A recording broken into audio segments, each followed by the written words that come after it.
Oke, kita kuliah lagi analisis perancangan sistem informasi ya di Teknik Industri Universitas Widya Mataram. Di minggu lalu kita sudah bicara tentang analisis sistem ya. Nah, di analisis sistem itu ada bagian yang menyampaikan bagaimana caranya kita mencari kebutuhan ya dalam perancangan sistem informasi. Jadi ada pendekatannya fact finding teknik ya, teknik mencari fakta. Ya, ini ada sampling, research, observation, questionnaire, dan survei dan interview. Kemudian ada joint requirement planning. Nah, hari ini perkuliahannya kita lanjutkan dengan membicarakan berbagai teknik dalam mencari kebutuhan dalam sistem informasi. Nah, kita tahu bahwa dalam pengembangan sistem informasi itu kita harus berusaha untuk bisa mengidentifikasi kebutuhan ya atau model sistem informasi yang akan kita bangun atau kita rancang ya. Kemudian analisnya juga yang benar dan pemahaman yang benar juga terhadap kebutuhan dari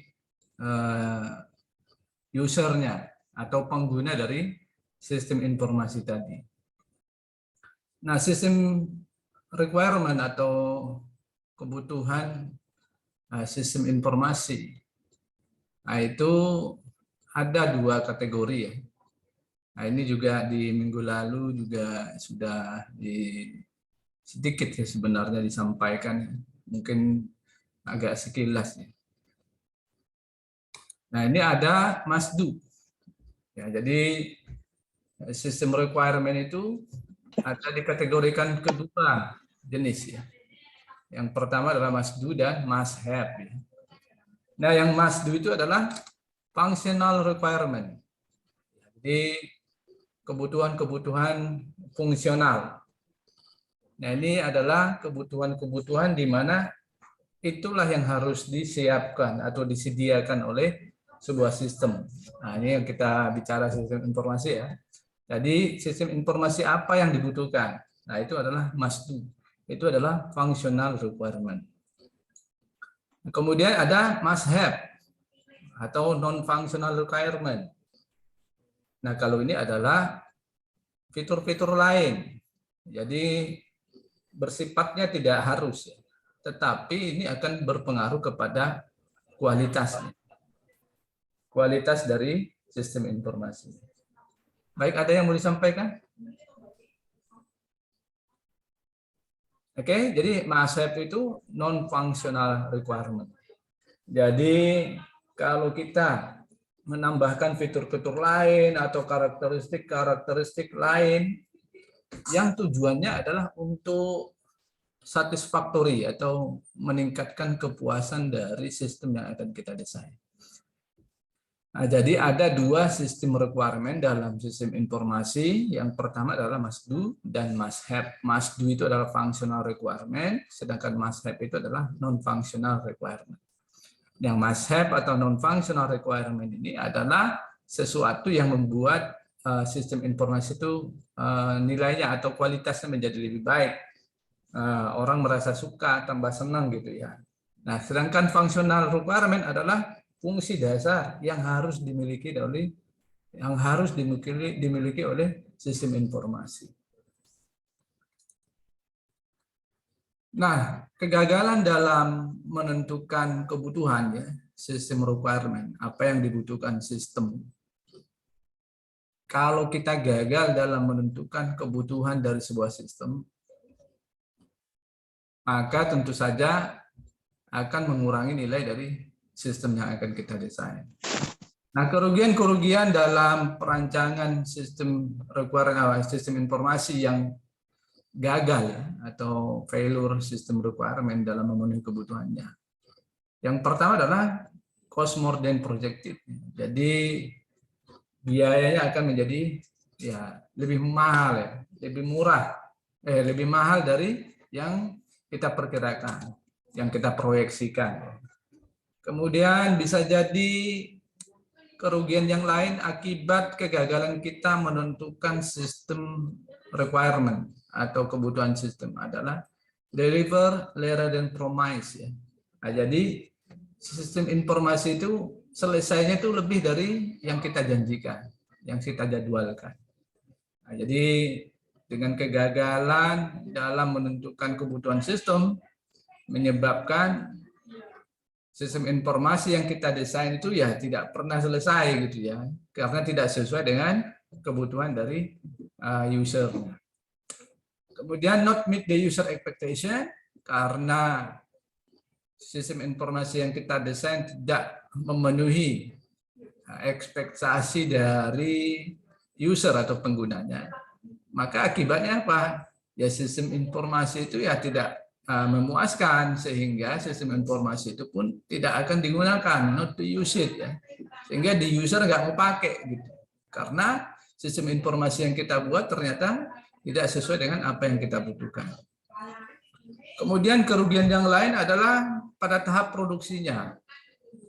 Nah, kalau kita tetap menggunakan sistem informasi itu yang kebutuhannya tidak sesuai, maka akan mengakibatkan biaya perawatannya atau biaya untuk membuat sistem itu menjadi lebih baik akan menjadi lebih tinggi ya, akan terlalu tinggi ya, excessively high ya,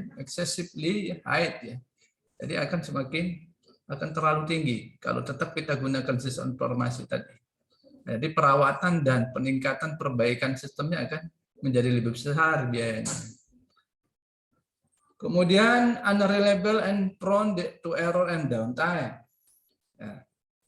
Menjadi sistem informasi menjadi tidak handal, ya, tidak reliable, dan kemudian cenderung akan menghadapi error ya, ada aja salah-salahnya, bahkan tidak bisa digunakan atau mati sama sekali sistem informasinya. Jadi kegagalan dalam menentukan sistem requirement atau kebutuhan sistem. Dan yang terakhir, kerugian akibat kegagalan dalam menentukan sistem requirement tadi adalah yang terakhir adalah reputasi dari kita perusahaannya. Jadi kalau kita yang diberikan proyek untuk membuat sistem informasinya, kalau kita menemui atau menghasilkan sistem informasi yang gagal, tentu akan tanggung jawabnya ke reputasi kita, dampaknya akan ke reputasi kita. Bisa jadi reputasi kita akan terancam ya. Jadi kita nggak dipakai lagi untuk proyek-proyek sistem informasi yang lain. Nah, kemudian bagaimana sistem requirement yang baik? Kriteria apa yang mengkategorikan bahwa sistem requirement itu baik? Yang pertama adalah konsisten. Ya, konsisten itu not conflicting ya, conflicting or ambiguous. Jadi tidak ada bertentangan, not conflict ya, tidak ada pertentangan. Kemudian tidak ambigu. Ambigu itu membuat orang berbeda pemahaman ya. Jadi maknanya bisa lebih dari satu kalau ambigu ya. Nah, jadi kriteria sistem requirement yang bagus adalah konsisten. Konsisten itu adalah tidak bertentangan, tidak ada konflik, dan tidak ambigu. Orang ambigu ya, tidak ada ambigu. Tidak ada perbedaan persepsi. Kemudian complete. Nah, complete itu describe all possible system input and response. Ya. Jadi apa yang ada dalam sistem informasi itu bisa menjelaskan apa yang dibutuhkan, ya, possible sistem input dan responnya. Jadi bisa dijelaskan semua inputan dan respon sistem yang ada dalam sistem informasi tadi itu terjabarkan dengan baik ya, atau termuat dengan baik ya, komplit.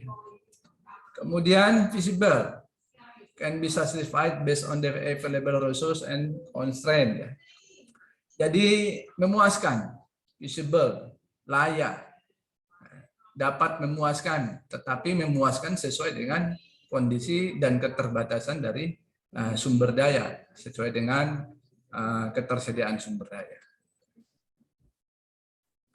Consistent, complete, visible, kemudian required, ya, truly needed and fulfill the purpose of the system. Jadi betul-betul dibutuhkan, sesuai dengan faktanya dan memenuhi apa yang diinginkan oleh sebuah sistem. Kemudian accurate, ya, akurat. Semua data dan komponen sistemnya itu betul-betul sesuai dengan yang dibutuhkan, state correctly. Jadi betul. Misalnya komponen apa yang dilibatkan? Misalnya dalam hal registrasi mahasiswa, sistem informasi registrasi mahasiswa, ya, untuk kuliah. Nah, informasi apa yang dibutuhkan? Ya, itu harus benar, ya, correctly. Jadi setiap mahasiswa harus menyelesaikan pembayaran, ya, kemudian baru bisa dia mengisi KRS-nya. KRS-nya itu betul-betul sudah disetujui oleh pembimbing, dosen pembimbing akademik. Nah, itu akurat, ya. Jadi ada pengesahan dari dosen pembimbingnya. Jadi tidak diragukan data tersebut masuk ke dalam sistem. Kemudian traceable. Traceable, directly map to the function and feature of the system. Jadi secara langsung bisa kita lihat fungsi-fungsinya tadi dan fitur-fiturnya itu terhadap sistem yang kita desain.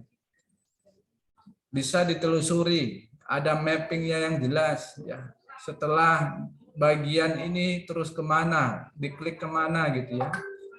Fitur yang mana, diklik kemudian masuk kemana, yaitu bisa ditelusuri dengan baik. Kemudian verifiable, ya. Jadi verified. Kalau verified, defined so that they can be demonstrated during the testing. Nah, jadi bisa diuji sepanjang demonstrasi dari sistemnya. Jadi verified, jadi sistemnya itu berjalan sebagaimana mestinya, sesuai dengan faktanya. Itu adalah verifiable. Jadi sistem requirement yang baik adalah consistent, complete, visible, required, accurate, traceable, verifiable, ya. Nah, ini yang harus dipenuhi dalam kriteria mendefinisikan kebutuhan sebuah sistem. Bahwa sistem tersebut yang kita desain haruslah konsisten, complete, visible, dan seterusnya. Nah, bagaimana proses mencari, ya, discovery requirement? Ya, proses mencari kebutuhan sistem tadi. Bagaimana prosesnya? Ada 4 tahapan, ya. Yang pertama adalah problem discovery and analysis. Ya, bagaimana kita menganalisis, mencari dan menganalisis permasalahan. Kemudian yang kedua adalah requirement discovery. Nah, ini mencari kebutuhannya. Nah, ini ada tahapan-tahapannya, kemudian documenting and analyzing requirement, kemudian requirement management. Nah, yang pertama problem discovery analysis. Nah, di tahap ini kita harus bisa memutuskan persoalan apa yang kita hadapi. Jadi persoalan ini yang menyebabkan kita harus membuat sistem informasi, ya, harus mendesain atau merancang sistem informasi. Nah, kita harus melakukan analisis permasalahan. Nah, di teori quality management process itu ada teknik mencari permasalahan dengan menggunakan diagram Ishikawa namanya, ya, mencari akar masalah. Jadi problem analisis kamu bisa lakukan dengan bantuan diagram Ishikawa ini. Atau ada yang bilang ini adalah diagram tulang ikan. Atau ada yang bilang ini adalah diagram sebab akibat. Pada dasarnya diagram ini digunakan awalnya untuk manajemen kualitas, ya, dari Ishikawa. Tetapi di sini bisa kita terapkan juga ternyata dalam proses perancangan sistem informasi agar sistem informasi kita itu bisa memenuhi kualitas yang diinginkan. Nah, tahap pertama adalah analisis persoalan. Kita gunakan dengan diagram bantuan diagram tulang ikan. Diagram Ishikawa atau diagram sebab akibat atau diagram fishbone diagram atau diagram tulang ikan itu awalnya itu hanya mengakomodir 4M ya, sebagai penyebab ya, menelusuri penyebab masalah. Ini adalah contoh dari diagram tulang ikan. Nah, permasalahan yang akan kita bahas ditaruh di kepala ikannya ya. Nah, ini misalnya persoalan adalah member kontrak default ya. Adanya kesalahan dalam kontrak keanggotaan begitu ya. Nah, ini adalah persoalan yang mau kita bahas. Nah, kalau di dalam Ishikawa sebenarnya ada 4 hal ya, 4M istilahnya yang menyebabkan sebuah persoalan kualitas. Yang pertama itulah metode, material, kemudian mesin, kemudian manpower atau manusianya, ya, metode, material, mesin dan manpower. Jadi kalau kamu pelajari diagram tulang ikan, nah itu juga bisa dikembangkan, ya, dikembangkan kalau di kuliah kita ini sistem informasi.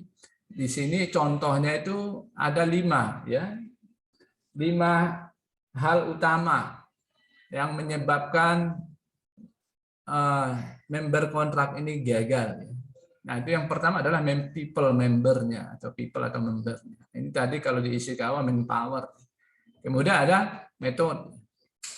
Kemudian ada material. Kemudian di sini ada kontraknya. Nah, kemudian di sini ada policies. Jadi ada policies.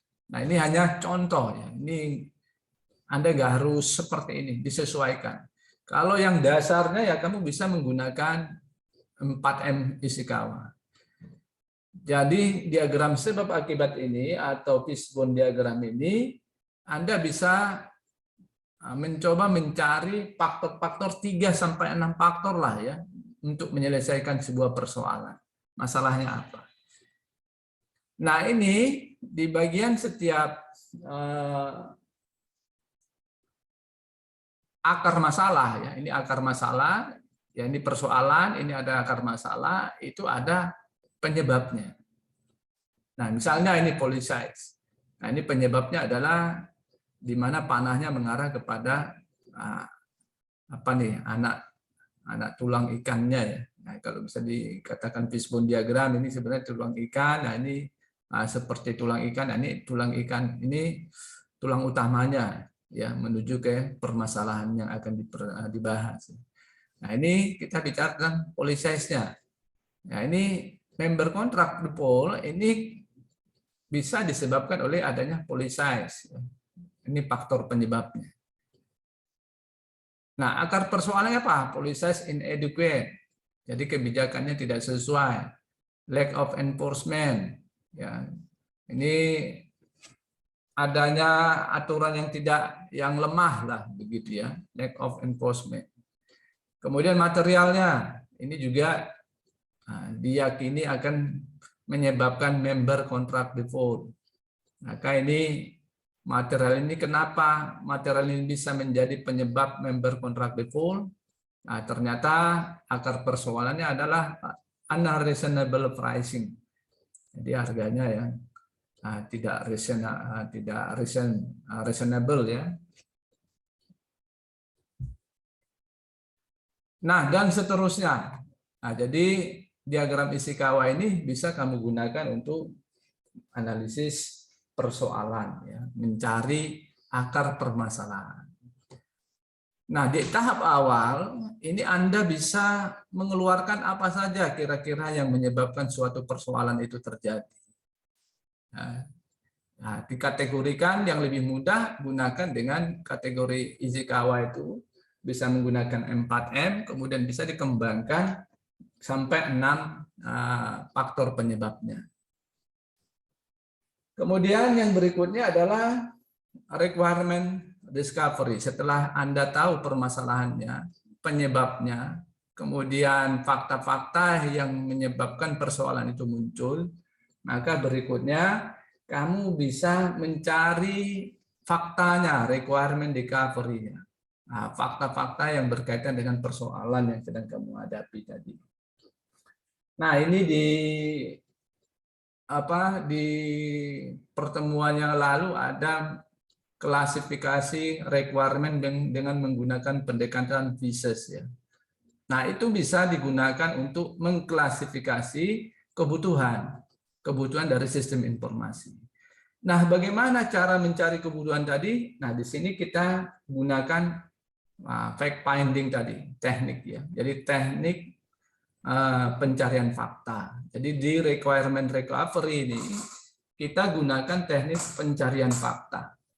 Nanti fakta-fakta yang kita peroleh kemudian bisa kita gunakan pendekatan pieces itu untuk diklasifikasikan ya kebutuhan-kebutuhan dari sistem yang akan kita desain nanti.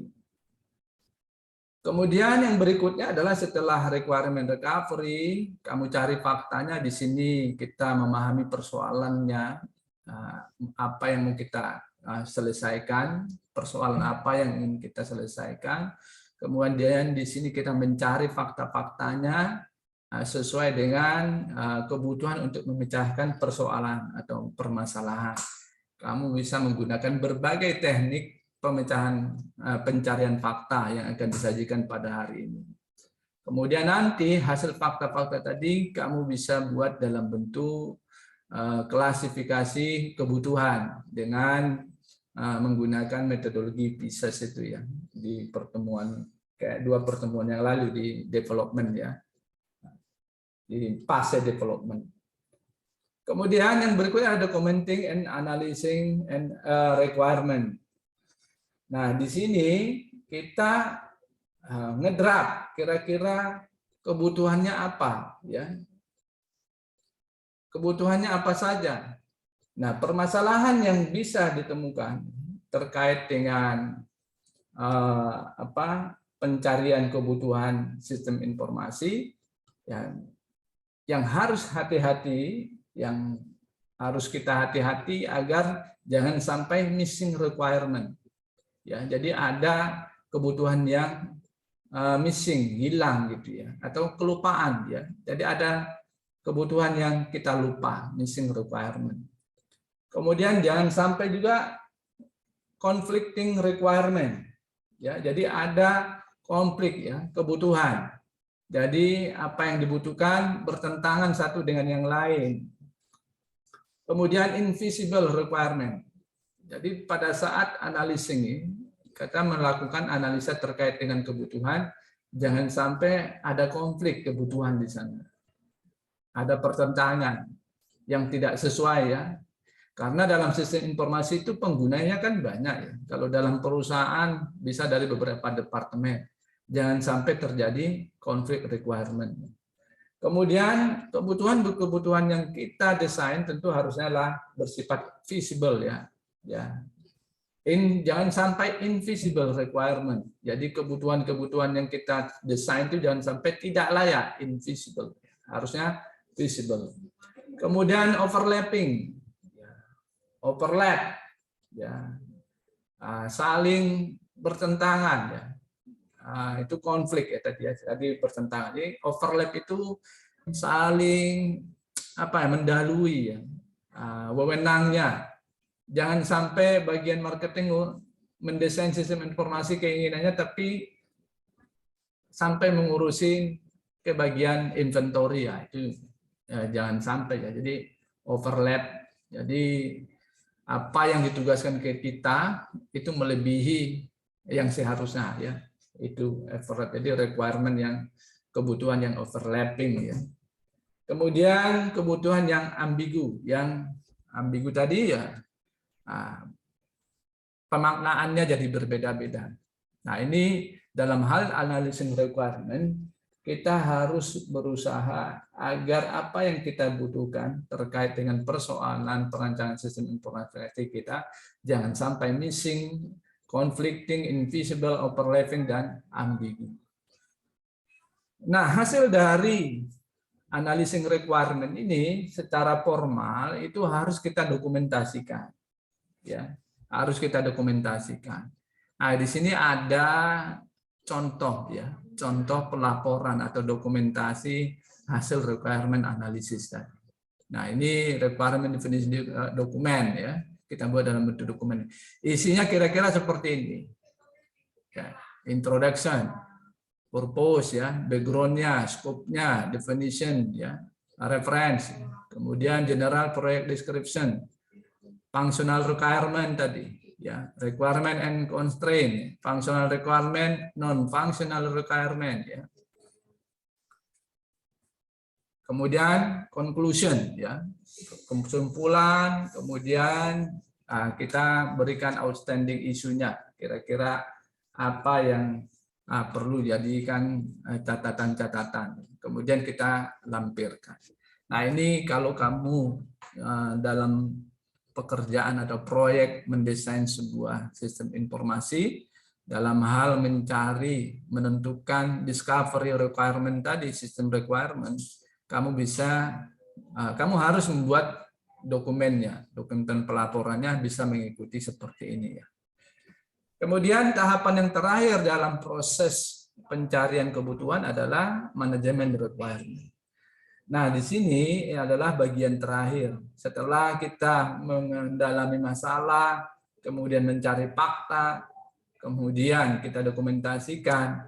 Nah, dalam hal pelaksanaannya, requirement management, pengelolaan kebutuhan ini, bisa terjadi kemungkinan adanya perubahan-perubahan. Jadi dalam pelaksanaan perjalanannya itu memungkinkan terjadi perubahan-perubahan kebutuhan tadi. Bisa bertambah, bisa berkurang. Maka ini harus dikelola dengan baik ya. Jadi di requirement management, bagaimana kebutuhan-kebutuhan sistem informasi yang sudah kita rumuskan bisa berjalan, terrealisasi dengan baik ya. Perlu dilakukan kontrol ya, pengendalian agar apa yang sudah kita susun bisa tercapai dengan baik. Tetapi dalam pelaksanaannya perlu kita lakukan evaluasi. Jadi bisa jadi di sini juga ada proses perubahan kebutuhan ya. Jadi tidak pakem begitu ya. Tapi dalam pelaksanaannya juga perlu dilakukan manajemen requirement. Oke, begitu kira-kira untuk proses bagaimana kita menentukan kebutuhan kita. Problem discovery and analysis, kita lakukan pencarian dan analisis persoalan, kemudian kita lakukan pencarian fakta, requirement discovery, fakta-fakta sesuai dengan kebutuhan, kemudian kita lakukan analisa requirement tadi, jangan sampai ada missing, conflict, invisible, overlapping, dan ambigu. Kemudian kita lakukan dokumentasi yang baik dari hasil sistem requirement discovery kita tadi ya. Kemudian nanti hasil kajian kebutuhan sistem tadi kita coba terapkan di lapangan lah gitu ya. Kemudian kita kendalikan, kemudian perlu juga kita evaluasi sehingga memungkinkan kalau memang diperlukan ada perubahan-perubahan requirement sistem requirement-nya ya, atau kebutuhan sistem. Oke, nah hari ini kita bicara berbagai teknik dalam pencarian fakta. Yang pertama adalah sampling of existing documentation, form and database. Nah ini yang tadi sudah saya buka di depan ya. Kemudian research and site visit, observation of the environment, ya, questionnaire, interview, prototyping, kemudian joint requirement planning.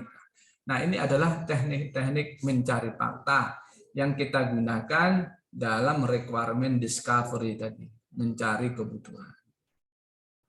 Nah, yang pertama adalah sampling of existing documentation, form, and database.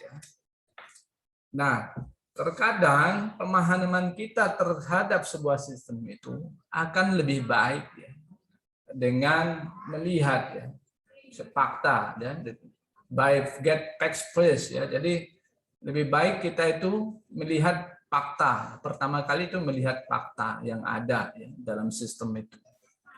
Melalui apa? Ya melalui documentation ya, kemudian dari formulir ada, ya, catatan-catatan, misalnya dari invoice, pesanan, atau dari file. Nah, itu kita akan lebih baik dibandingkan kita memahami sistem tadi dari orang lain, ya, dari from people. Jadi untuk memahami sebuah sistem, bagusnya Anda langsung pertama kali adalah cari faktanya, ya, ke dalam melalui apa? Melalui dokumen-dokumen yang sudah ada. Apakah itu dokumen atau form atau file, ya, dibandingkan dengan bertanya kepada orang per orang, ya. Nah, dalam hal kita mendalami sistem, ya, mencari fakta, mendalami sistem, kita bisa mendalami terkait dengan bisnis function-nya. Kita tahu, kita cari the company mission-nya, ya, apa misi dari perusahaannya, gitu ya. Kalau perusahaannya itu tidak ada orientasi perusahaan menjadi berbasis IT, misal gitu, ya, berarti ya nggak mungkin kita membangun sistem informasi, kan begitu, ya. Nah, kemudian dia perusahaan misinya ada berkompetisi secara global. Nah, itu berarti dia pasarnya harus global, ya. Maka itu juga harus bisa menjadi pertimbangan kita dalam mendesain sistem informasi, ya, melalui pencarian fakta-fakta di lapangan sehingga kita kenal dengan sistemnya. Kemudian strategic plan, rencana strategis dari perusahaan, tujuan perusahaan, kebijakannya, ya. Jadi ini menggambarkan bisnis function-nya, fungsi bisnis dari perusahaan tadi. Ada standar operasional prosedurnya, SOP, ya. Kemudian transaksi aktual, database, laporan-laporan. Nah, ini kita perlu mempelajarinya untuk memahami sistemnya, sehingga kita bisa nanti mendesain sistem informasinya menjadi lebih baik. Nah, di perusahaan itu dokumen-dokumen ini bisa tersedia banyak sekali, ya, atau bahkan juga ada yang ternyata sedikit, gitu, ya. Ya, tergantung dari perusahaannya. Misalnya transaksi aktualnya itu ternyata yang beli di perusahaan itu sampai sudah terjadi jutaan transaksi, gitu, ya. Nah, apakah kamu akan mempelajari seluruh data jutaan transaksi tadi, melihat satu persatu? Nah, itu akan terasa sulit, ya, akan membutuhkan energi dan biaya. Maka kita bisa menggunakan, namanya di sini adalah statistical sampling technique, ya, menggunakan teknik sampling, ya, statistik, ya, untuk menentukan sampel size-nya. Nah, dari sekian banyak dokumen yang harus kamu pelajari atau kamu pahami, ya, dari fakta yang ada di perusahaan tadi, kamu bisa menggunakan rumus sampel size ini untuk memilih dari sekian banyak dokumen. Nah, di sini ada rumusnya, sampel size sama dengan 0,25 dikali certainty factor dibagi dengan acceptable error. Nah, untuk nilai certainty factor itu tergantung dengan desired certainty, ya. Nah, tingkat kebenarannya lah, ya, bahasa sederhananya begitu, ya. Nah, nanti di statistik, ya, ini juga nanti mengikuti teori dalam statistik. Nah, di saat certainty 95%, maka certainty faktornya adalah 1,960, ya. Nah, certainty faktornya dan seterusnya. Nah, ini contoh soalnya. Misalnya, suppose an analyst want to be 90% certain that sample invoice will contain no unsample variation. Nah, ini diharapkan dari data yang kita ambil di lapangan atau dari sampel, ya, sampelnya itu dokumennya yang kita ambil di lapangan. Kita harapkan 90% samplingnya itu adalah mewakili variasi yang terjadi dalam dokumen atau invoice di sini. 90%. Maka kita langsung gunakan rumusnya, ya. Certainty faktornya untuk 90% itu adalah 1,645. Jadi 0,25 dikali 1,645. Nah, kemudian acceptable error-nya adalah error yang diterima, bisa diterima. Ini tadi 90% ya. Data yang kita gunakan itu atau dokumen-dokumen atau invoice yang kita gunakan itu kita yakini adalah data yang mewakili dari seluruh dokumen yang ada di perusahaan tersebut. Ya. Jadi berarti kalau 90% berarti diyakini benar, berarti errornya berapa? Errornya adalah 10%. Berarti acceptable errornya adalah 10%. Nah, sehingga ini rumusnya, ikuti rumusnya ini 025, sehingga kita cukup mendapatkan 68 dokumen invoice. Ya, kalau memang sampelnya sih invoice ya.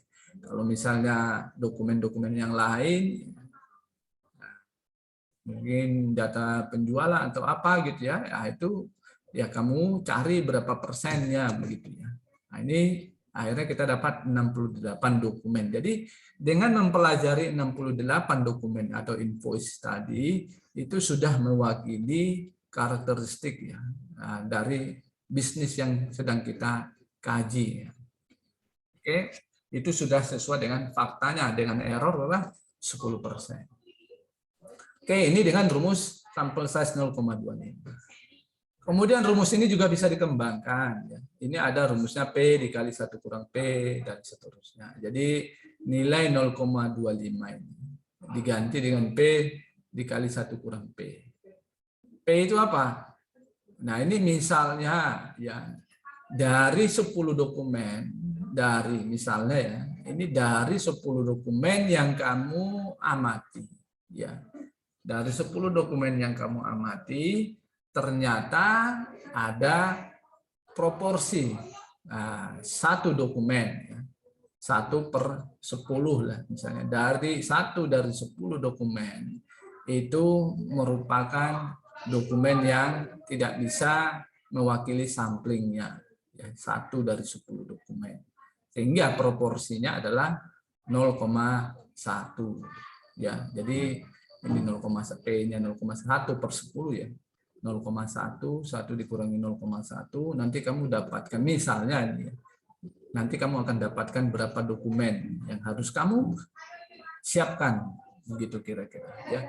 Jadi dalam metode sampling of exercise and documentation, jadi kita mengambil sampling dari dokumen yang ada, formulir yang ada, atau database yang ada, ya. Kemudian kita tentukan berapa dokumen yang harus kita pelajari atau kita amati. Nah, itu adalah strategi untuk mencari faktanya. Kemudian teknik mencari fakta yang lain adalah riset and site visit ya, melakukan penelitian ya, atau kunjungan gitu ya. Nah, terkadang persoalan yang dihadapi oleh sebuah perusahaan itu ya tidak terlalu khas ya, tidak terlalu unik ya, not completely unik ya. Kadang itu malah permasalahannya sama dengan perusahaan-perusahaan lain. Ya, kemarin saya sudah mencontohkan ya, misalnya sistem informasi akademik Widya Mataram ini, ya dengan sistem informasi akademik universitas lain itu kan hampir mirip ya. Jadi hampir mirip ya. Jadi di sana hanya ada persoalan bagaimana mahasiswa registrasi, bagaimana mahasiswa kuliah, bagaimana mahasiswa itu melihat nilai, dan seterusnya, bagaimana dosen mengajar, itu hampir sama ya. Jadi terkadang sistem informasi yang didesain itu mirip dengan perusahaan lain, sehingga kita bisa menggunakan model pencarian fakta dengan research and site visit ini. Jadi kita bisa mempelajari dokumen-dokumen perusahaan lain ya, atau kita bisa melihat jurnal-jurnal atau buku-buku yang memberikan informasi terkait dengan persoalan yang akan kita selesaikan atau sistem informasi yang kita desain. Atau terkadang kita juga bisa mendapatkan informasi tersebut melalui membership ya. Jadi di asosiasi profesi ya. Atau orang-orang yang terkumpul dalam bidang minat yang sama ya. Contohnya di sini Association for Information Technology Professional atau AITP. Nah, ini adalah kumpulan-kumpulan atau Association for Information System ya. Ini adalah sebuah jaringan ya, jaringan yang orang-orangnya di dalam situ adalah para profesional-profesional yang melakukan ya kajian terhadap sistem informasi. Jadi kita bisa belajar juga dari mereka ya. Jadi selain belajar dengan melalui jurnal atau melihat dari perusahaan lain, kita juga bisa belajar bersama asosiasi-asosiasi ya. Jadi perkumpulan-kumpulan orang-orang yang fokusnya di sistem informasi. Nah, itu research and site visit. Kemudian yang lain adalah teknik mencari fakta yang lain adalah observation of the work environment. Jadi kita melakukan pengamatan langsung ke lingkungan kerjanya. Nah, ini juga ada kelebihan dan ada keuntungannya. Nah, dalam hal observasi, nah ini misalnya di sebuah kota itu, ya di situ ada stasiun ya, ada stasiun kereta api. Jadi bagaimana kita mengobservasi itu juga harus hati-hati. Nah, ini ada cerita ya di buku itu saya baca. Jadi ada cerita di buku itu sebuah kota di mana kereta apinya itu atau seperti Trans Jogja kita lah ya. Jadi Trans Jogja itu berhenti. Jadi dia jalan terus dan berhenti di Malioboro jam sekian begitu ya. Nah, mungkin setiap 2 jam, jam 11, jam 1, jam 3, jam 5, mungkin jam 9 dia sudah pulang gitu ya, sudah kembali ya. Kemudian ternyata masyarakat itu menginginkan ada yang menyurati perusahaan Trans Jogja, tolong Trans Jogja yang jalur Malioboro itu ya tutupnya jam 10 ya, masih ada soalnya masih membutuhkan angkutan Trans Jogja untuk pulang jam 10 begitu ya. Nah, surat itu ternyata diterima oleh manajemen Trans Jogja ya. Kemudian dia mencoba tidak langsung percaya dengan surat yang ditayangkan yang dikirimkan oleh perusahaan masyarakat tadi, orang-orang yang membutuhkan Trans Jogja itu. Kemudian dia melakukan observasi. Kemudian dia datang ke shelter Trans Jogja yang ada di Malioboro. Dia melihat ya. Jadi ceritanya hampir mirip lah begitu, kita biar lebih enak ya. Kalau itu tentang kereta api sebuah kota, ini yang mirip lah. Nah, itu Trans Jogja itu orang manajemen Trans Jogja kemudian melakukan pengamatan langsung ke Malioboro ya. Kemudian dia melakukan beberapa kali ya, melakukan observasi berarti ya. Dia melakukan pengamatan beberapa kali. Dan akhirnya pihak manajemen Trans Jogja mengatakan bahwa kami tidak merasa penting untuk menyediakan bis Trans Jogja jam 10 malam sampai jam 10 malam. Akhirnya surat dari customer enggak dipenuhi ya, dari pihak Trans Jogja sudah melakukan observasi. Nah, ternyata itu salahnya siapa akhirnya? Mana yang benar? Nah, ternyata setelah ditelusuri, nah kalau saya pelajari ternyata ya pihak Trans Jogja itu yang salah dalam melakukan observasi. Karena dia datang ke Trans Jogja itu pada pukul yang 10 yang mana belum tentu juga orang yang butuh Trans Jogja itu tidak ada di shelter itu gitu.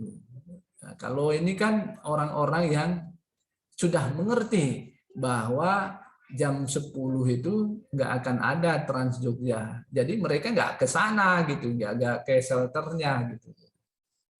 Nah, jadi kesalahannya ya akhirnya salah dalam hal penentuan waktu observasinya dari Trans Jogja. Jadi harusnya itu ya tidak perlu dia observasi, toh dia observasi jam 10 ya nggak akan mungkin ada penumpang di shelter Trans Jogja Malioboro itu, karena orang sudah tahu kalau ternyata nggak akan ada Trans Jogja pada jam 10 malam. Nah itu jadi kesimpulannya seperti itu ceritanya. Jadi dalam hal observasi ini ada hal-hal yang harus menjadi pertimbangan kita, ya. Apakah kita melakukan pertimbangan sudah benar apa enggak? Nah, kalau kamu sebagai manajemen Trans Jogja, kira-kira apa yang kamu lakukan untuk menelusuri kebenaran surat, ya, surat permohonan dari masyarakat itu udah ada yang menandatangani, ya. Jadi mereka menyurati Trans Jogja untuk memperpanjang bis Trans Jogja di Malioboro sampai jam 10 malam, gitu ya. Nah, itu ditandatangani, di situ ceritanya sekitar 250 orang, ya, yang tanda tangani. Nah, ternyata manajemen Trans Jogja tidak memenuhi itu, ya. Jadi dia observasi enggak. Dia sudah observasi, tapi ternyata kata dia nggak benar itu, permohonannya itu hanya orang segelintir. Nah, ternyata pembahasannya adalah ya dia datang jam 10 ya nggak akan ada orang di shelter Trans Jogja karena masyarakat sudah tahu bahwa jam 10 malam tidak akan ada Trans Jogja. Nah, seharusnya dari pihak manajemen ya kalau memang tidak percaya atau melakukan observasi, setidaknya dia mungkin melakukan trial, ya coba ya dulu jam 10. Jadi setiap dikasih pengumuman bahwa Trans Jogja jam 10 malam di Malioboro itu masih ada gitu ya, masih melayani ya.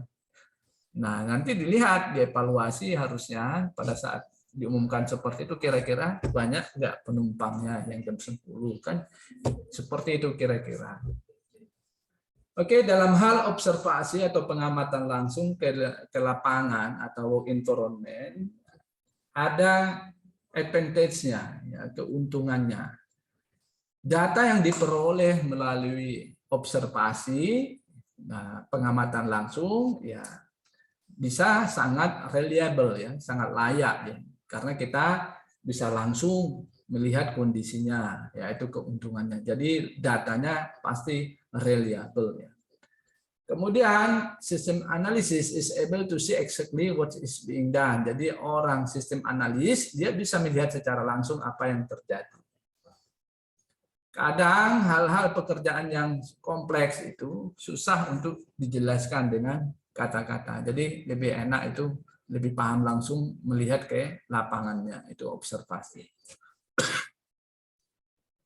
Kemudian keuntungan lainnya dengan mencari fakta melalui observasi adalah relatif inexpensive. Jadi relatif murah, ya, tidak mahal dibandingkan dengan teknik lainnya.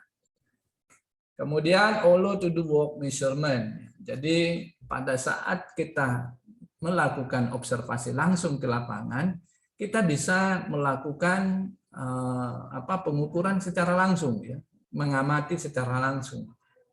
To do work measurement, ya. Kalau kita ingin melakukan pengukuran kerja, ya, nah, itu bisa langsung dilakukan. Nah, kemudian ada disadvantage-nya, ya, ada kerugian dengan menggunakan observasi. Yang pertama adalah kalau manusia itu, ya, kadang kalau kita amati manusia itu kalau di people observe, ya, kalau diamati itu biasanya itu dia menunjukkan performa yang semaksimal mungkin kan gitu, ya. Jadi dia berusaha untuk tampil tampil terbaik lah begitu, ya. Ya, jadi unwittingly perform differently when observed. Jadi waktu kita mengamati tanpa sadar, ternyata orang yang kita amati itu ternyata memiliki kinerja yang berbeda dari biasanya. Ya kan gitu, ya, kadang, ya, kalau kita melakukan pencarian fakta dengan observasi, melihat karyawan kita bekerja apa enggak gitu, begitu kita datang, wah semuanya tertib sesuai dengan jamnya gitu. Nah, itu kadang seperti itu. Jadi yang kita amati justru tanpa sadar dia mengeluarkan performa atau kinerja yang berbeda dari biasanya. Nah, itu yang menjadi masalah. Kemudian kadang juga orang kalau diamati juga bisa menjadi nggak nyaman juga kan. Jadi bisa uncomfortable ya. Nah, ketika dilihatin, nah itu juga menjadi sebuah permasalahan. Nah, sehingga may not involve the normal level of difficulty. Ya, jadi ya sepanjang kita mengamati ya akhirnya yang kita lihat kesulitannya ya tidak seperti yang normalnya ya. Jadi bisa jadi ya bisa kelihatan lebih di bawah normal atau di atas normal lah begitu ya. Nah, kemudian inconvenience scheduling for system analysis. Nah, terkadang ini kalau kita melakukan observasi ke lapangan itu waktu pengamatannya itu tidak sesuai dengan kitanya sistem analisnya. Misalnya contoh tadi ya, kan jam kerja kalau kita kerja kan ya jam kerja ya sampai jam 4 sore atau jam 5 sore.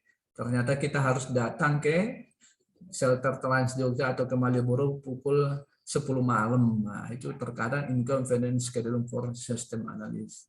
Ya. Kemudian subject to various type of interruption. Ya, terkadang di saat kita melakukan observasi ada hal-hal yang atau orang per orang yang melakukan interupsi ya terkait dengan apa yang sedang kita amati gitu ya. Jadi tidak berlangsung sebagaimana mestinya. Maka itu salah satu hal-hal yang merugikan ya. Kelemahan lah, disadvantage ya, kelemahan dari metode observasi. Nah, kelemahan ini sebenarnya harusnya menjadi masukan buat kita. Ya, jadi jika memang kelemahan dari metode observasi itu seperti ini, maka bagaimana cara mengatasinya kan begitu ya. Nah, contohnya tadi orang menjadi bekerja ya seperti tidak seperti biasanya, dia menunjukkan kinerja yang terbaik atau dia merasa gelisah diamati, jadi kinerjanya jadi buruk, performanya jadi buruk begitu ya. Nah, berarti cara mengatasinya gimana kira-kira? Nah, itu yang harus kita pikirkan. Jadi disadvantage ini bukan sesuatu yang membuat metode observasi ini menjadi tidak baik ya, tetapi bagaimana kelemahan-kelemahan metode observasi ini bisa kita atasi, kita minimalisir kalau memang tidak bisa dihindari gitu ya. Oke, itu untuk observasi. Kemudian ini salah nih, R-nya nggak ada ya. Warning observation skill. Bagaimana meningkatkan atau mengasah ya, keahlian atau skill observasi pengamatan kita. Nah, ini ada beberapa cara untuk mengasah keahlian observasi. Yang pertama adalah determine 5W 1H. Jadi setiap kita melakukan observasi, kamu bisa menggunakan rumus ini 5W 1H. W itu adalah who siapa, what apa, di mana, kapan, mengapa, dan bagaimana. Ini adalah kalimat tanya yang mendasar. Kalau kita ingin mengetahui sesuatu, kita gunakan aja ini 5 pertanyaan mendasar ini dan 1H. 5W 1H, jadi 6 pertanyaan mendasar. Siapa, what ya, apa, where ya, when, why, ya, mengapa, bagaimana. Siapa yang melakukan, apa yang melakukan, di mana dia melakukan, kapan dia melakukan, mengapa dia melakukan, bagaimana dia melakukan. Itu adalah strategi yang baik untuk memulai mencari sebuah fakta. Ya, 5W 1H. Orang yang bekerja di koran itu ya, interview atau reporter itu ya juga dia harus bisa menjadikan pedoman 5W 1H ini.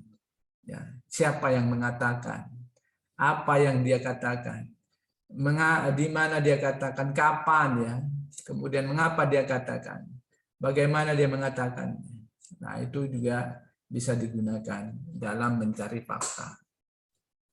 Kemudian obtain permission from appropriate supervision or manager. Jadi kalau kamu melakukan observasi, jangan lupa minta izin ya kepada supervisi yang berwenang, ya, jadi atau manajer yang berwenang. Ya. Kemudian inform those who will be observed and proposed. Ya, jadi kamu harus menginformasikan siapa yang akan diamati dan tujuannya apa. Yang saya amati adalah siapa ya itu ya. Kalau terkait dengan persoalan Trans Jogja tadi, kamu mau mengamati siapa yang kamu amati? Ya, yang kamu amati adalah penumpang ya. Untuk apa kamu mengamati tadi ya? Untuk mengetahui apakah penumpang bis Trans Jogja kita sediakan sampai jam 10 malam ya. Nah, itu harus kita lakukan pengamatan dan tujuannya untuk apa gitu ya. Dan di si shelter itu kan ada pegawainya ya, itu kita juga informasikan kepada mereka gitu ya. Kemudian keep a low profile ya rendah diri ya, low profile ya, jangan sombong lah gitu ya. Nah, keep low profile ya, rendah hati lah ya. Take notes immediately, jadi kalau ada apa-apa langsung dicatat ya. Jadi kalau kita orang Indonesia ini kadang kalau bertemu itu mau rapat malah nggak bawa catatan ya. Ini kalau orang-orang di Jepang itu ya di kantongnya itu pasti ada pulpen, ada buku kecilnya. Jadi kalau apa-apa langsung dicatat. Karena manusia ini ladangnya lupa ya. Jadi kalau bisa apa-apa tuh langsung dicatat. Kemudian review observation notes with appropriate individual. Ya, jadi catatan-catatan yang kita hasil observasi kita tadi kita review, kita kaji atau kita pastikan dengan orang-orang yang berhubungan langsung ya. Nah, jadi kita bisa misalnya ngobrol sama operator Trans Jogjanya yang di shelter, hasil pengamatan kita. Nah, itu review observation ya. Kemudian don't interrupt individual at work. Jadi dalam hal kita melakukan pengamatan tadi ya jangan mengganggu pekerjaan orang. Ya itu ya. Itu yang harus kita jaga ya. Jadi keahlian pengamatan observation skill itu harus kita pupuk ya, untuk kita latih ya. Ya, jadi dalam hal kita melakukan observasi jangan sampai mengganggu pekerjaan orang. Ya. Kemudian don't focus heavily on trivial activities. Ya. Jangan terlalu fokus kepada aktivitas-aktivitas yang sepele, trivial. Ya. Jadi hal-hal kecil, nggak usah terlalu fokus sana. Jadi fokus kepada permasalahan utama yang sedang kamu hadapi kan begitu ya. Jadi pada saat observasi ya nggak usah lihat tentang orang yang naik motor ya atau orang yang naik mobil ya, kan kita hanya bicara tentang penumpang dan Trans Jogja kan gitu ya. Oke, kemudian don't make assumption. Nah, jadi dalam hal observasi namanya mencari fakta harus bebas dari asumsi. Jadi pada saat kita melakukan observasi apa yang kita lihat berarti itu adalah faktanya. Jadi jangan mengeluarkan asumsi-asumsi sendiri. Oke, kemudian teknik pengambilan pencarian fakta yang lain dan nanti kamu akan bisa gunakan dalam mencari, menentukan kebutuhan dari sistem informasi, kemudian dari hasil pencarian fakta kamu bisa menggunakan metode Vises itu ya. Nah, kuesioner ya. Nah, kuesioner ini ada juga ya, kita mencari data, mencari fakta dengan mengedarkan formulir, ya, formulir kuesioner. Nah, ini beberapa jenis kuesioner ya, baru nanti aja advantage-nya, ya. Berapa jenis kuesioner itu? Ada dua, ya. Ada free format dan ada fixed format. Nah, kalau free format ini kita mengajukan pertanyaan ya dalam berupa formulir, berupa pertanyaan bebas ya. Nah, misalnya bagaimana menurutmu? Nah, itu masuk free format ya, jadi format bebas. Jadi orang yang kita tanya itu menjawab yang dia mau lah begitu ya. Jadi ditulis di dalam free format ya. Kemudian ada fixed format.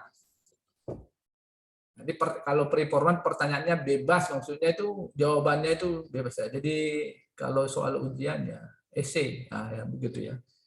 Nah kalau fixed format, ya ini formatnya sudah tertentu. Nah, ini contohnya ada multiple choice question. Jadi pertanyaan-pertanyaan yang memilih multiple ya. Choice question. Nah, pilih A atau B, nah, gitu kan multiple choice. Pilih A, B, C, D. Kalau soal-soal ujian, saya pilih A, B atau multiple choice question. Yaitu fixed format ya, kuesioner dalam bentuk fixed format. Formatnya tetap ya, tertentu. Kemudian ada rating question. Kemudian ada ranking question. Kalau rating question ini seperti pembobotan. Ya. Apakah kamu lebih suka Trans Jogja beroperasi sampai jam 10 malam? Apakah kamu setuju ya? Apakah kamu setuju Trans Jogja beroperasi jam 10 malam? Jawabannya setuju, agak setuju, kurang setuju. Nah, itu adalah rating question. Ya. Kemudian ada ranking question. Nah, nanti meranking dari beberapa peralatan berikut, urutkanlah mana yang kamu butuhkan, gitu ya. Nah itu kita ranking, yang ini nomor 1, yang itu nomor 2, nomor 3. Nah itu fixed format ya.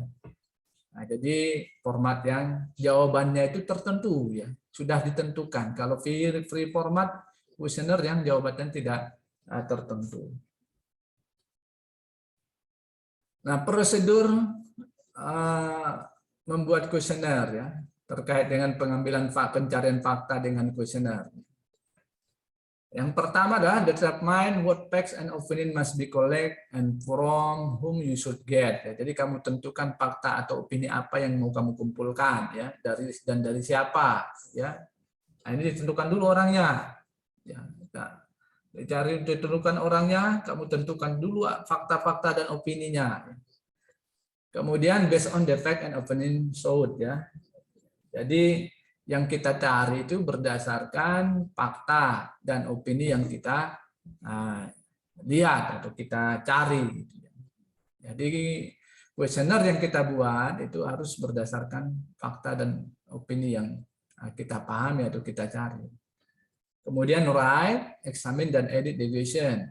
Kita tulis pertanyaannya, kita uji, dan kalau perlu ada pertanyaan yang disesuaikan, kita lakukan editing lagi. Kemudian kuesioner kita itu sebelum kita sebarkan menjadi kuesioner aslinya, ya kita lakukan sampel dulu ya. Jadi kita tes dulu kuesionernya kepada sekelompok orang kecil ya, beberapa orang lah gitu ya untuk mengisi kuesionernya. Kemudian kalau sudah selesai, baru kita duplikasi, perbanyak, dan distribusikan kuesionernya. Nah, ini adalah prosedur mencari fakta dengan kuesioner.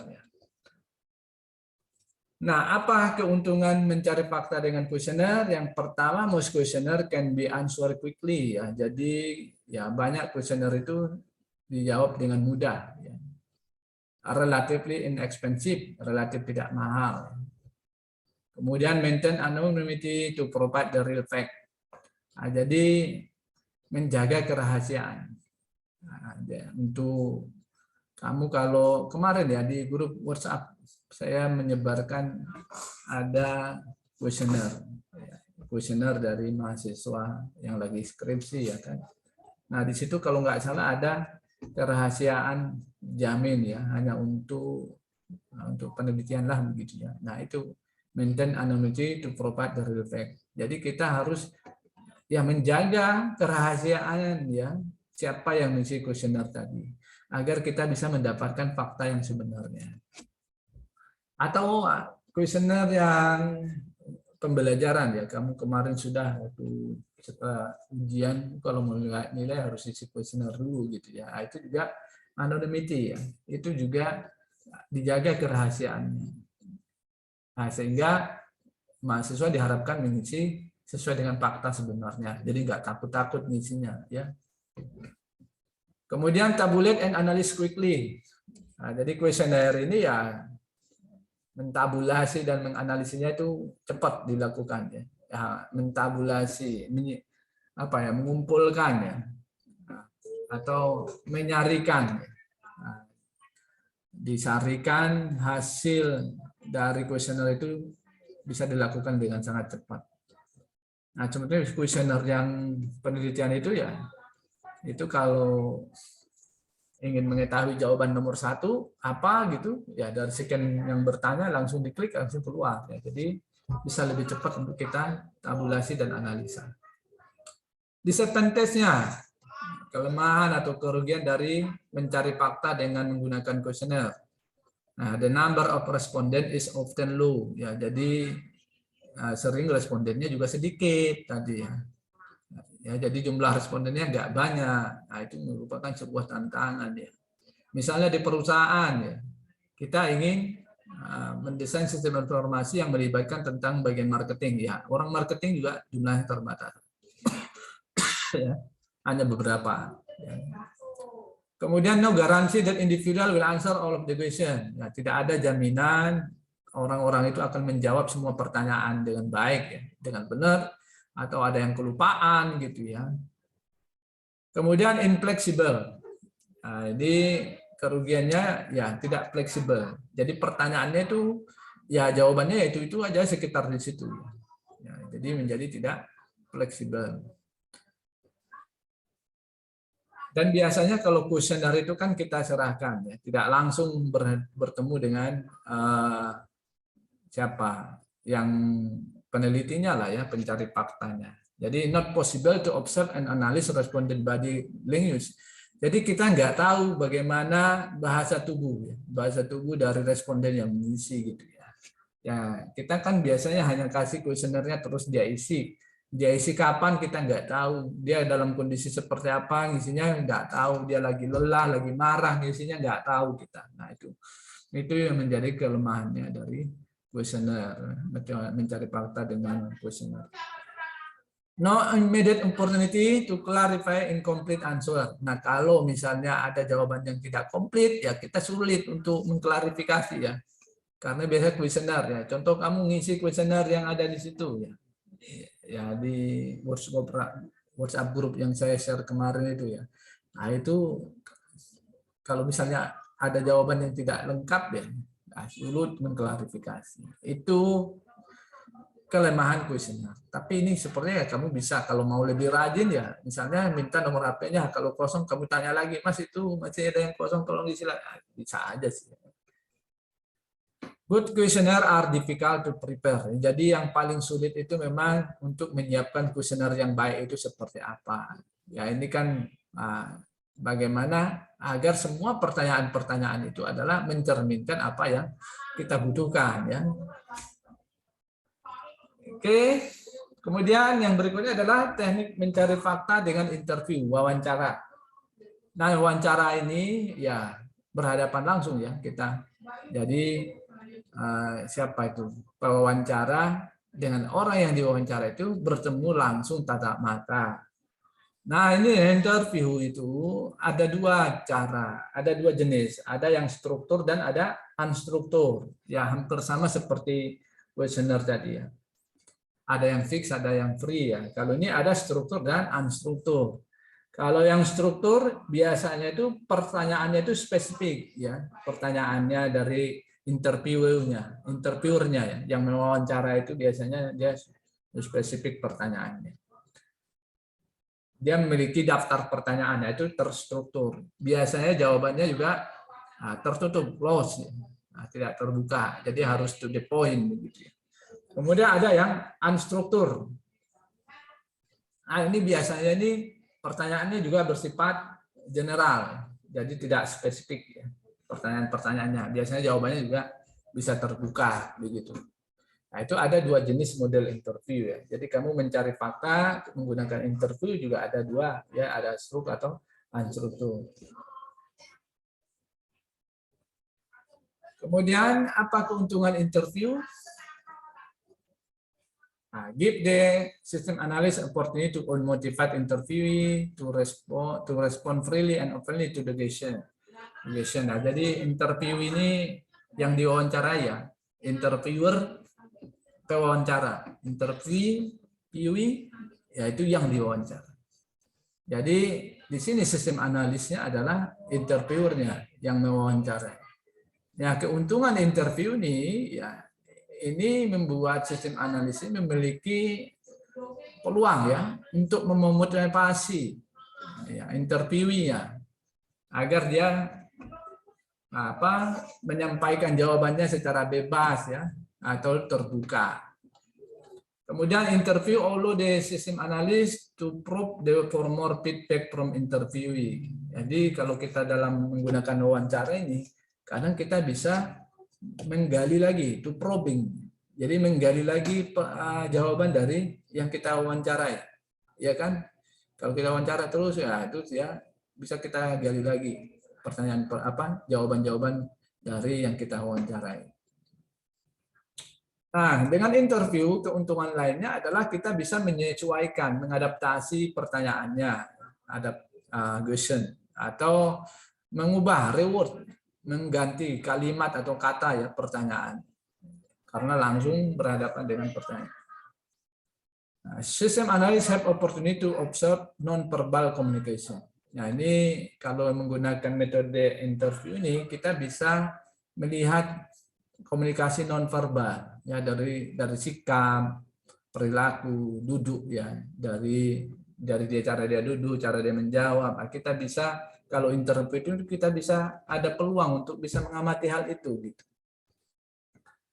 Nah, kemudian kelemahannya ya time consuming dan costly ya. Jadi sangat mengkonsumsi waktu, kemudian biaya juga besar ya. Nah, kemudian sukses depend on system analysis human relation skill. Jadi keberhasilan pencarian fakta menggunakan interview ini itu akan tergantung sekali dengan keahlian human relation dari sistem analis. Jadi bagaimana hubungan sosial dari orang yang bertanya tadi ya, atau sistem analisis atau interviewernya. Jadi bagaimana dia bisa menggali, menanya, itu tergantung sekali. Jadi orang yang bertanya itu kalau dia juga tidak menguasai, skill-nya kurang, nanti informasi yang diperoleh juga akan bisa jadi tidak memadai.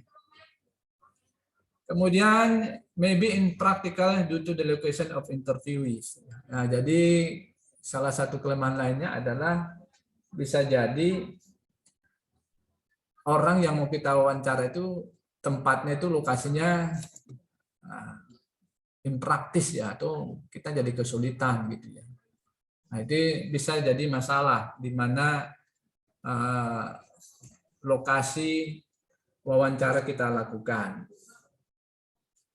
Oke, itu keuntungan dan kerugian dari sistem interview ya. Nah, beberapa aturan ya dalam melakukan wawancara. Do, lakukan, dan avoid, hindari. Nah, ini kamu besok menjadi sistem analis, mencari fakta kan, misalnya kamu menggunakan metode interview ini ya. Ini perhatikan rules-nya ya, aturannya. Dress appropriately ya, pakaiannya itu yang layak lah ya. Pakaiannya yang layak, kemudian be courteous, itu sopan ya, kemudian mendengarkan dengan baik, listen carefully, kemudian maintain control, kendalikan diri ya. Jangan sampai kita mewawancara malah kok jadi emosi gitu, marah-marah gitu ya, jangan ya. Nah, itu maintain control, kemudian jangan emosional, misalnya buru-buru. Ya itu jangan ya, kontrol ya. Kemudian probe, lakukan probing itu menggali interviewnya ya, atau yang kita wawancarai. Observe mannerism and non-verbal communication ya. Jangan lupa kita amati tata krama, sikap perilaku dan komunikasi non-verbal. Nah, ini kalau kita sebagai pewawancara, jangan lupa kita lihat tata krama orang yang kita wawancarai, dan komunikasi nonverbal lainnya. Ya. Kemudian be patient, sabar, kemudian maintain self control, ya. Lakukan pengendalian diri, ya. Sabar, maintain self control. Ya. Nah, kalau ini pengendalian emosional diri, ya. Kalau ini maintain control, ini lebih ke arah proses interviewnya, ya. Pengambilan datanya, ya. Jangan buru-buru, ya. Itu masuk pengendalian diri bukan? Keep the interview at ease. Ya, jadi kita harus menjaga agar interviewee atau orang yang kita wawancara itu merasa tenang, nyaman, ya. Nah, itu kita sebagai sistem analis atau interviewer. Kemudian finish on time, selesai tepat waktu. Yang harus dihindari, assuming an answer is finished or leading on nowhere. Ya. Jadi jangan kita berasumsi bahwa proses wawancara sudah selesai atau jawabannya sudah selesai atau jawabannya tidak mengarah kemana-mana, ya langsung kita, wah ini nggak jelas jawabannya, jangan, ya. Revealing verbal and non-verbal clue, ya. Jadi jangan kamu ungkapkan, ya, petunjuk-petunjuk verbal maupun non-verbal. Ya. Kamu ngarah-ngarahin orang yang interview, itu nggak boleh. Kemudian using jargon, ya, menggunakan apa, ya, jargon-jargon, ya, jangan dihindari menggunakan jargon. Misalnya apa, ya, kamu harus bisa gitu, ya. Ya itu hal-hal seperti itu, ya, yang, ya, berusaha untuk menyemangati, ya, walaupun tadi membuat yang diwawancara itu merasa nyaman gitu, ya, atau merasa tenang, ya nggak perlu dengan melakukan jargon-jargon gitu, ya. Kemudian mengungkapkan your personal bias. Nah, ini prasangka pribadi, ya. Jadi dihindari mengungkapkan prasangka pribadi. Kemudian talking instead of listening, lebih banyak ngomong daripada mendengarkan. Nah, itu dihindari pada saat wawancara. Assuming anything about the topic or interview, melakukan asumsi, ya, tentang topik yang sedang dibicarakan, ya. Atau atau orang yang kita wawancarai, ya, ini orangnya nggak bisa jawab nih gitu, ya. Nah, itu mengasumsikan ini orangnya nggak tahu apa-apa, itu asumsikan, itu harus dihindari. Kemudian yang terakhir adalah hindari tape recording, merekam apa interview, proses interview. Nah, kok bisa, ya? Ya karena apa? Itu menunjukkan bahwa poor listening skill, kelemahan kita lemah dalam hal mendengarkan orang lain. Oke, nah dari setiap wawancara ini nanti kamu bisa lakukan follow up bagusnya. Jadi follow up itu gimana? Ya ini kayaknya perlu ditambah ini. Ya, lakukan follow up.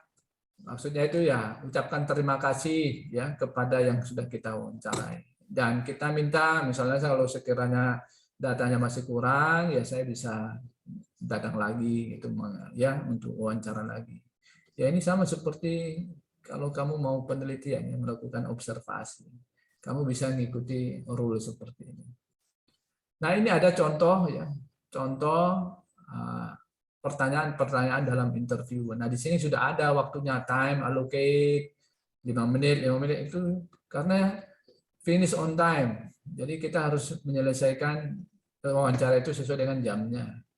Nanti di sini ada kolom interview respon, apa jawaban dari yang kita interview, ya, yang kita wawancara. Kemudian yang berikut adalah prototyping. Nah, ini berhubungan dengan rapid application development, ya. Ini ada di rapid application development. Jadi kita bisa mengembangkan sistem informasi dengan cepat dengan menggunakan prototyping. Nah, keuntungannya kita bisa langsung bereksperimen dengan software, kemudian membantu menentukan software yang visible and usefulness of the system, ya, sebelum dia dibuat, ya. Sehingga bisa mengurangi biaya. Kemudian prototype bisa menjadi sarana untuk training, ya, latihan untuk user. Kemudian membantu dalam membangun sistem rencana dan skenario uji, ya, menguji sistem seperti apa. Minimize time spent on fact. Ya. Jadi dengan prototyping ini meminimalkan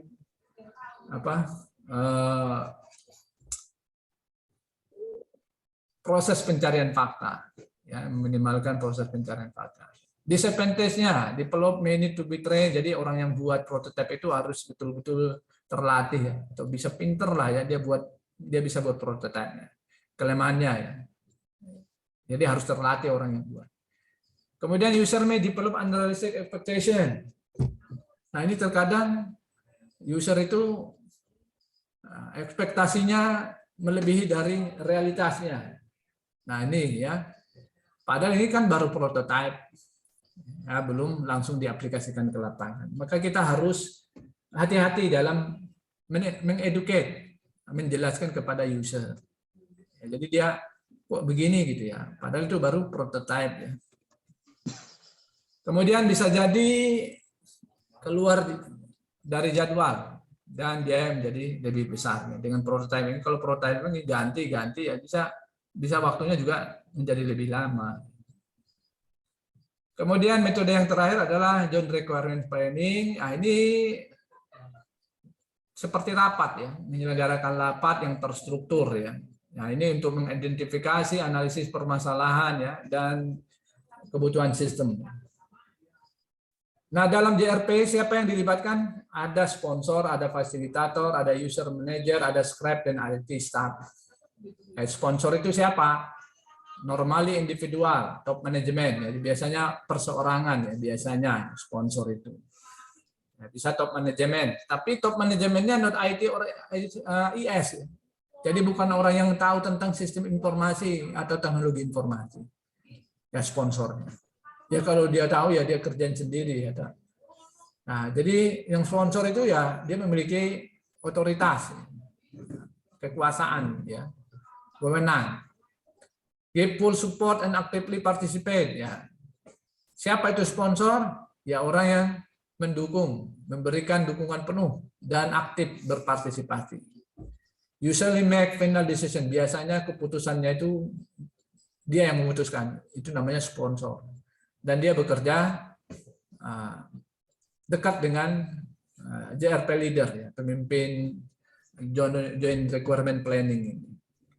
Kemudian ada fasilitator. Nah, ini fasilitator ini adalah yang memimpin, ya, JRP.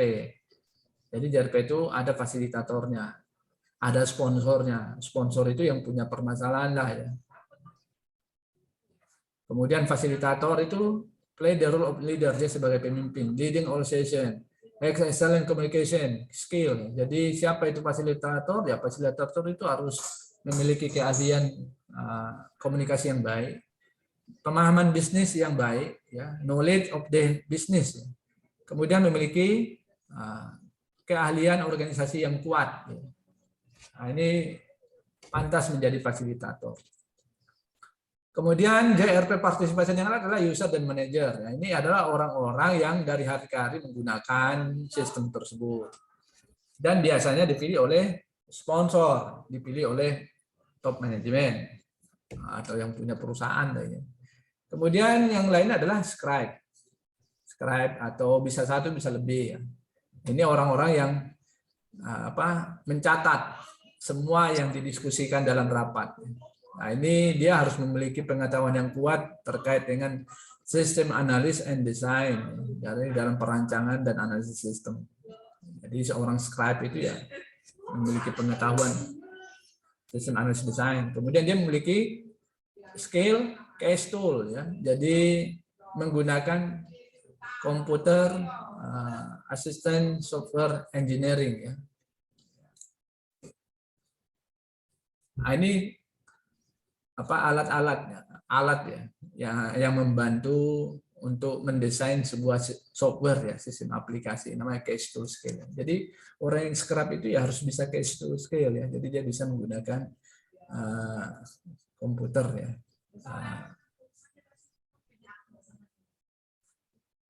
Personal who primarily, ya, IT staff. Nah, ini orang-orang yang primarily listen and take notes regarding issue and requirement posed by the user and manager. Jadi dia itu ya orang-orang yang mengerti IT dan dia mendengarkan dan mencatat ya apa yang disampaikan, apa yang dibutuhkan oleh user dan manager. Kemudian nanti dia sampaikan ke JRP fasilitator. Nah, dalam pelaksanaan JRP yang perlu kita rencanakan adalah selecting location. Memilih tempatnya. Kalau bisa itu jauh dari tempat kerja atau dari perusahaan. Kita pakai conference room, menggunakan ruang conference ya. Kalau bisa ada ruang-ruang istirahatnya, separal small breakout room. Biasanya ini di hotel-hotel ya. Nah, ini diadakan JRP-nya di situ. Jadi jauh dari perusahaan. Nah, kemudian kalau misalnya mau ruang rapatnya juga luas, kemudian kalau mau break ruang rapatnya dipecah-pecah, mungkin dikelompokkan beberapa orang, marketing aja gitu misalnya, ya itu bisa dilakukan. Kemudian selecting JRP participation. Nah, ini siapa yang kita pilih? Ini kan JRP participation, pesertanya siapa yang kita pilih ya. Kalau fasilitator sudah jelas ya, leadingnya ya. Ini ya, user dan manager ini. Nah, ini yang harus kita cari siapa yang mau kita ajak. Kemudian scribe-nya, IT staff, ya. Siapa yang mau kita libatkan dalam rapat tadi, group meeting ya, rapat kelompok. Nah, ini sangat tergantung dengan individunya masing-masing. Nah, kita harus cari orang yang benar-benar paham. Ya, selecting JRP participant, ya itu adalah orang-orang yang paham. Ya. Jadi orang-orang kunci dalam setiap bidangnya. Kemudian preparing agenda. Nah, kita siapkan agendanya. Ada pembuka, opening, body, dan conclusion, kesimpulan. Ada pembukanya. Nah, di opening kita sampaikan expectation of the session. Jadi apa harapan dari pertemuan tersebut, rapat-rapat tersebut. Kemudian bodinya, isi dari rapat tadi, detail isu, address, ya, apa saja yang mau dibahas.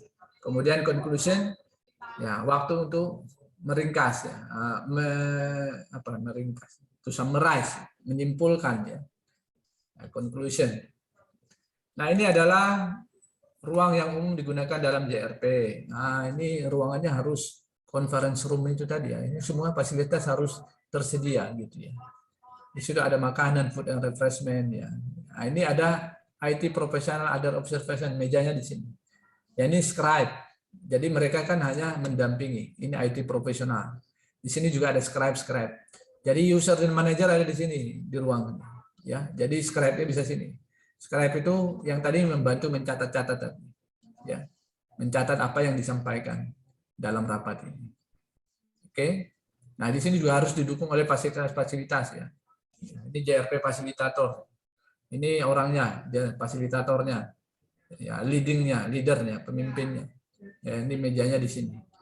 Nah, ini ya beginilah kira-kira ruang rapatnya menggunakan JRP.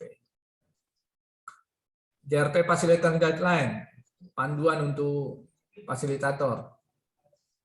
Do not unreasonable deviate from the agenda. Ya, jangan menyimpang dari agenda ya. Tanpa alasan yang jelas. Stay on schedule sesuai dengan jadwalnya. Ensure that the scribe is able to take notes. Nah, ini harus jamin si scribe itu bisa membuat catatan. Jadi kalau misalnya ada user tadi atau manajer menyampaikan pendapat, pandangan, ya jangan lupa memperhatikan agar scribe bisa nyatat ya. Kan kadang itu ya ngomongnya dipelanin ya, jangan cepat-cepat biar si scribe bisa nyatat.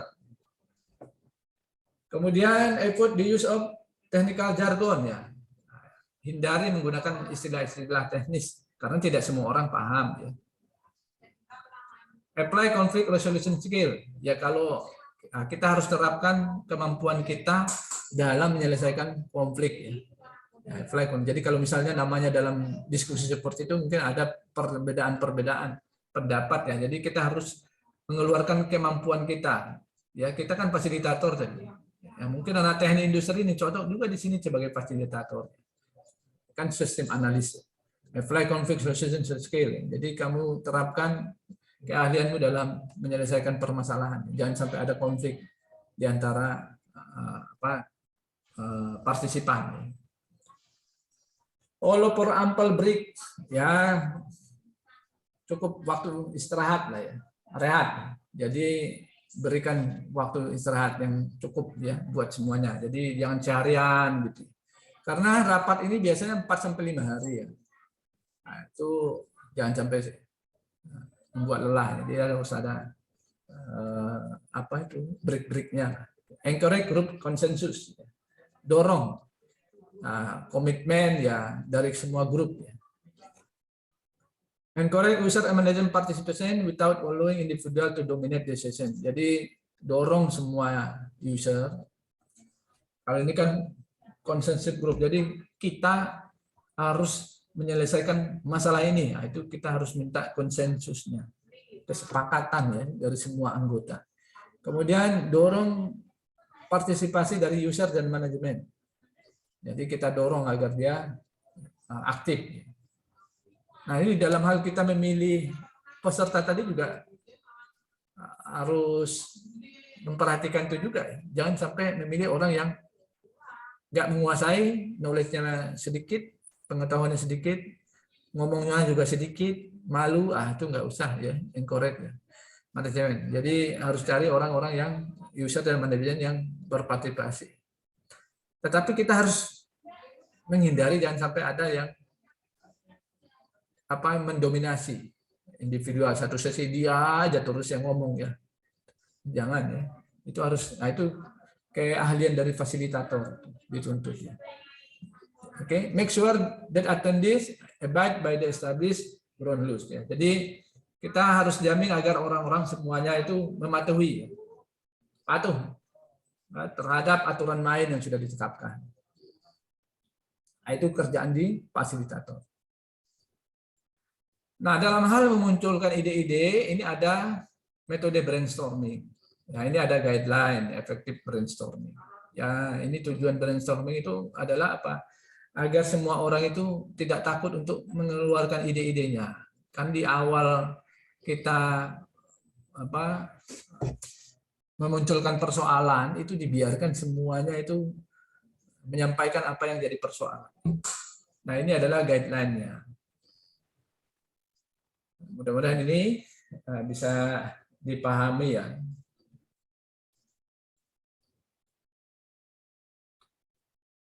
Make sure that everyone understand. Appoint one person to record idea. Remind everyone, be spontaneous ya. Jadi semua orang berperilaku spontan, tidak ada yang mengkritisi. Tujuannya adalah quantity of ide. Jadi sebanyak mungkin ide yang muncul. Nah, kemudian pada suatu waktu anggota itu diminta untuk menyampaikan secara cepat ide-idenya. Kalau sekiranya ide-ide sudah habis, maka kita lakukan analisa dan evaluasi. Kemudian kita perbaiki, kita kombinasi, kita tingkatkan ide-idenya. Kemudian kita bandingkan dengan ide-ide awalnya.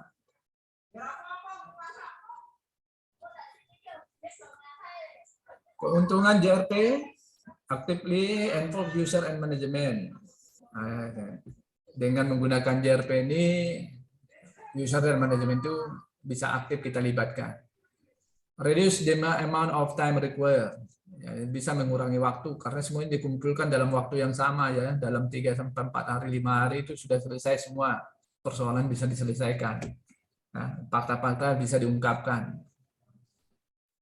Benefit of prototyping are realized ya. Kalau sekiranya memang ada prototipenya, maka keuntungan prototype juga akan bisa tercapai dengan baik. Kemudian fakta, strategi dalam menemukan fakta. Belajar dari dokumen yang ada, mengamati, melakukan observasi terkait dengan aktivitas yang sistem yang kita desain. Given all the fact already collected to clear up things, they aren't fully understood. Ya. Kemudian ya Kita berikan fakta yang sudah kita kumpulkan, kemudian kita perjelas lagi mana yang kurang kita pahami. Kemudian kita bisa lakukan interview, pendalaman, wawancara, build discovery prototype kalau memang membutuhkan. Kalau betul, kalau memang dimungkinkan opsional ini, kita buat prototype. Kemudian follow up to verify facts ya. Jadi kita lakukan follow up untuk memverifikasi fakta. Oke, baik sampai di sini. Ada yang mau disampaikan?